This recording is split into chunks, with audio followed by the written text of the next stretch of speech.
Shalom, selamat pagi Bapak Ibu serta saudara yang dikasih oleh Tuhan. Kiranya berkat, damai sejahtera dan sukacita dari Tuhan Yesus Kristus senantiasa menyertai kita sekalian. Sebelum kita mendengarkan firman Tuhan dan renungan, marilah kita berdoa. Tuhan Allah Bapa yang Maha Baik, kami sungguh bersyukur atas kebaikan dan kemurahan-Mu, karena Engkau Tuhan yang selalu melindungi, menolong, dan menopang kami. Terima kasih atas setiap kemurahan-Mu, ya Tuhan.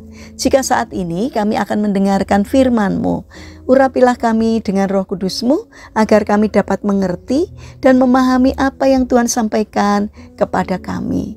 Bimbing hati kami, agar kami dapat menjadi anak-anak-Mu yang mentaati firman-Mu. Terima kasih Tuhan. Di dalam nama Tuhan Yesus Kristus kami berdoa. Amin. Bapak Ibu serta saudara yang dikasih oleh Tuhan, bacaan firman Tuhan saat ini diambil dari TB2, Kitab Wahyu pasal 2 ayat yang ke-10. Demikianlah sabda Tuhan. Jangan takut terhadap apa yang harus engkau derita. Sesungguhnya iblis akan melemparkan beberapa orang dari antaramu ke dalam penjara, supaya kamu dicobai dan kamu akan beroleh kesusahan selama 10 hari. Hendaklah engkau setia sampai mati, dan aku akan mengaruniakan kepadamu mahkota kehidupan. Tema renungan saat ini adalah setialah sampai mati. Bapak Ibu serta saudara yang terkasih, ada seorang nenek memiliki seekor anjing yang diberi nama Dori. Dori dipelihara oleh sang nenek sejak usianya masih beberapa minggu. Dori sangat setia kepadanya. Jika ia melihat ada orang asing yang tidak ia kenal berusaha untuk mendekati sang nenek, ia akan menggonggong marah.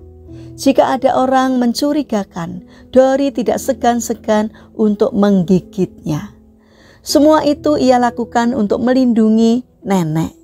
Ketika nenek pulang ke rumah setelah bepergian, Dori sangat bahagia dan membawakan hadiah berupa barang apapun yang pertama kali dia lihat dengan cara menggigitnya dan memberikannya kepada nenek. Terkadang ia membawakan sandal atau sikat toilet untuk nenek. Kemanapun nenek pergi, Dori akan selalu mengikuti dan tidak pernah berdiam diri. Dori sangat bahagia hanya dengan hidup mengabdikan diri kepada sang nenek. Semua itu begitu indah bagi Dori, sampai ketika nenek mengalami sakit komplikasi yang parah. Seringkali nenek harus menginap begitu lama di rumah sakit. Ketika pulang dari rumah sakit, nenek hanya bisa terbaring lemah. Dalam kesedihan, Dori tetap membawakan hadiah bagi nenek yang baru pulang dari rumah sakit. Ekornya dikibaskan dengan kuat, berharap nenek mengambil barang di mulut Dori seperti biasanya. Namun nenek tidak bisa lagi. Kini ia hanya berbaring di sisi tempat tidur nenek dan jarang keluar dari kamar nenek. Dori tidak seaktif dahulu lagi. Terlihat sekali kesedihan yang ia alami. Akhirnya nenek meninggal di rumah sakit. Dori tidak pernah lagi melihat nenek pulang ke rumah. Dori sudah berusia 14 tahun ketika nenek meninggal. Matanya sudah menjadi rabun dan tubuhnya juga semakin lemah. Setiap hari ia habiskan dengan berbaring di bawah kolong ranjang nenek, menunggunya dengan setia.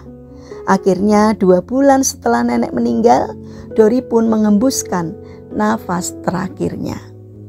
Bapak Ibu serta saudara yang terkasih, kesetiaan adalah nilai hidup yang sangat berharga yang Tuhan ajarkan kepada kita. Tuhan sangat setia kepada kita, selalu ada untuk kita dan menepati janjinya. Karena itu marilah kita juga belajar hidup setia kepada Tuhan dengan keyakinan dan iman penuh, bahkan sampai kita mati. Ingatlah janji yang Tuhan berikan kepada kita, yaitu setia. supaya kita mendapatkan mahkota kehidupan. Ingatlah janji yang Tuhan berikan kepada kita, yaitu setia. Mari kita bangun karakter setia agar kita mendapatkan mahkota kehidupan. Mari kita berdoa. Tuhan Yesus, Engkau Allah yang setia. Kami mau belajar untuk selalu setia kepadamu, sebagaimana Engkau berikan teladan kepada kami. Tidak peduli tantangan atau masalah apapun yang kami alami dalam kehidupan kami. Mampukan kami untuk setia sampai mati. Bapa yang Maha Kasih, kami mendoakan bagi mereka yang terbaring sakit. Kami mohon Tuhan memberkati setiap upaya yang mereka lakukan. Kiranya Tuhan berkenan untuk menjamah dan menyembuhkannya. Saat ini kami ingin menyerahkan seluruh aktivitas kami hari ini ke dalam tangan Tuhan. Berikanlah ketekunan dan juga semangat kepada kami dalam menjalankan karya kami hari ini. Kiranya apa yang kami lakukan dapat mendatangkan berkat dan sukacita, tidak hanya bagi diri kami, namun juga bagi sesama kami. Terima kasih Bapa, kami alaskan seluruh doa dan sembahyang kami hanya di dalam nama Tuhan Yesus Kristus. Amin. Puji Tuhan Bapak Ibu serta saudara yang terkasih, selamat hari Minggu, selamat beribadah. Kiranya firman Tuhan dan renungan hari ini dapat menjadi berkat bagi kita semua. Haleluya.